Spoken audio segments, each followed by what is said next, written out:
Siapa yang tak pernah mendengar nama Harry Houdini? Sosok legendaris ini dikenal di seluruh dunia sebagai raja pelarian yang mampu lolos dari borgol, sel tahanan, bahkan dari tangki air terkunci. Hal-hal yang bagi orang biasa mustahil dilakukan. Tapi di balik aksi-aksinya yang luar biasa dan sering membuat penonton menahan napas, ada kisah hidup yang tak kalah menarik untuk disimak. Dari masa kecil yang sederhana sebagai anak seorang rabi imigran hingga menjadi salah satu entertainer dengan bayaran tertinggi di dunia. Perjalanan Houdini penuh dengan perjuangan, ambisi, dan semangat untuk membuktikan diri.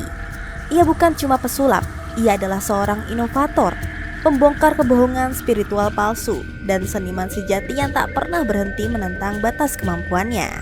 Dalam video ini kita akan mengupas tuntas kisah hidup Harry Houdini. Dari awal karirnya, masa kejayaannya, hingga akhir hidupnya yang masih menyisakan misteri. Yuk, kita mulai.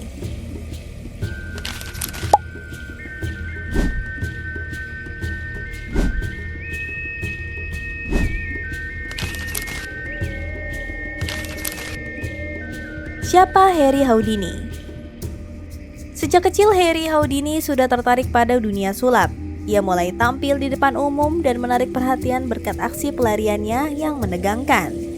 Pada tahun 1893, ia menikah dengan Wilhelmina Rehner, yang kemudian juga menjadi rekan panggungnya.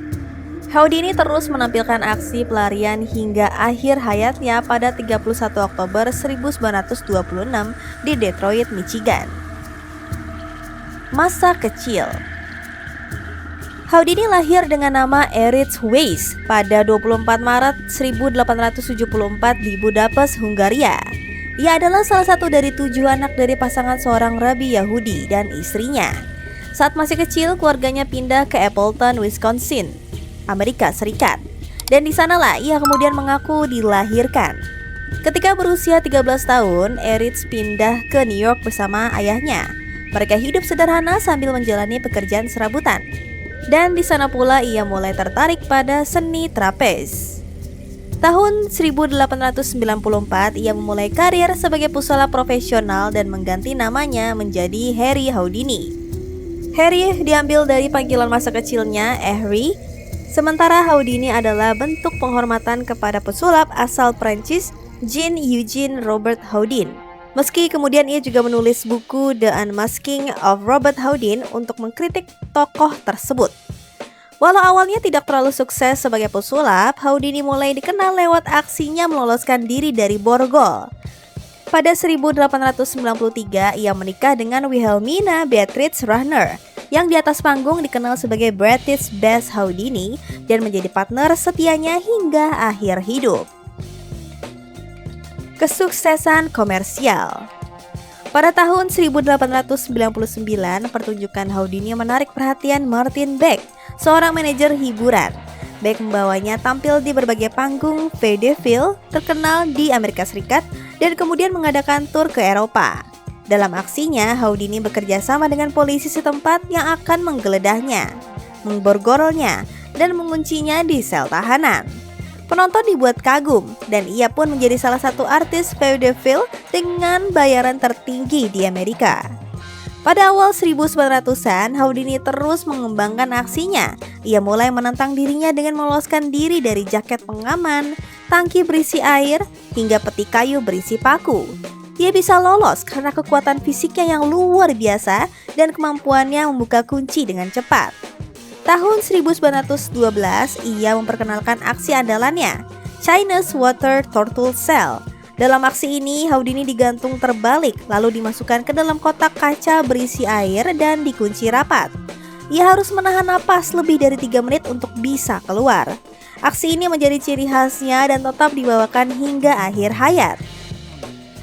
Kegiatan di luar dunia sulap. Kesuksesan finansial membuat Houdini bisa mengeksplorasi minat lainnya, seperti penerbangan dan perfilman. Tahun 1909 ia membeli pesawat dan mencoba menjadi orang pertama yang terbang di Australia dengan pesawat bermesin. Walaupun berhasil pada 1910, ternyata ada klaim bahwa seorang pilot bernama Kapten Colin DeVries sudah lebih dulu melakukannya pada akhir 1909. Ia juga merambah dunia film, memproduksi film pertamanya tahun 1901 berjudul Marvelous Exploits du Calibre Houdini Paris yang mendokumentasikan aksinya. Ia kemudian membentangi beberapa film lain seperti The Master Mystery, The Grim Game, dan Terror Island. Houdini juga mendirikan perusahaan film sendiri bernama Houdini Picture Corporation dan laboratorium film The Film Development Corporation, meski keduanya tidak berhasil. Di bidang penerbitan, selain menulis buku tentang Robert Houdin, ia juga menerbitkan Miracle Mongers and Their Methods tahun 1920 dan A Magician Among the Spirits tahun 1924. Sebagai Presiden Society of American Magicians, Houdini aktif membongkar praktik spiritual palsu. Salah satu yang terkenal adalah saat ia membongkar medium terkenal Mina Crandon alias Margery. Hal ini membuat hubungan Houdini retak dengan temannya, Sir Arthur Conan Doyle, yang mempercayai spiritualisme dan kemampuan Margery. Meski begitu, Houdini dan istrinya sempat membuat kesepakatan. Siapapun yang meninggal lebih dulu harus mencoba menghubungi yang masih hidup dari alam lain. Namun sebelum meninggal pada 1943, Bess menyatakan eksperimen itu gagal. Kematian Harry Houdini. Penyebab pasti kematiannya masih diperdebatkan. Yang jelas, ia menderita radang usus buntu akut. Ada yang mengatakan ia terkena pukulan keras di perut dari seorang mahasiswa McGill University yang sedang menguji ketahanannya atas izin Houdini.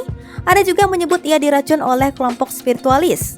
Yang pasti ia meninggal karena infeksi dari usus buntu yang pecah pada 31 Oktober 1926 di usia 52 tahun di Detroit, Michigan. Setelah kematiannya, properti dan alat-alat pertunjukannya digunakan oleh saudaranya, Theodore Hardin, yang kemudian menjualnya kepada kolektor sulap Sidney H. Ratner. Koleksi ini sempat dipamerkan di Houdini Museum di Appleton, Wisconsin, sebelum akhirnya dilelang tahun 2004. Sebagian besar benda penting termasuk water turtle shell kini dimiliki oleh pesulap David Copperfield. Harry Houdini bukan hanya meninggalkan jejak sebagai pesulap hebat, tapi juga sebagai seorang seniman yang berani beda, berani gagal, dan berani menantang apapun yang tampak mustahil. Aksinya mungkin hanya berlangsung beberapa menit di atas panggung, tapi warisannya tetap hidup hingga hari ini, menginspirasi generasi demi generasi, baik di dunia sulap, seni pertunjukan, maupun dalam hidup sehari-hari. Selanjutnya, tokoh inspirasi siapa lagi ya yang ingin dibahas? Tulis di kolom komentar.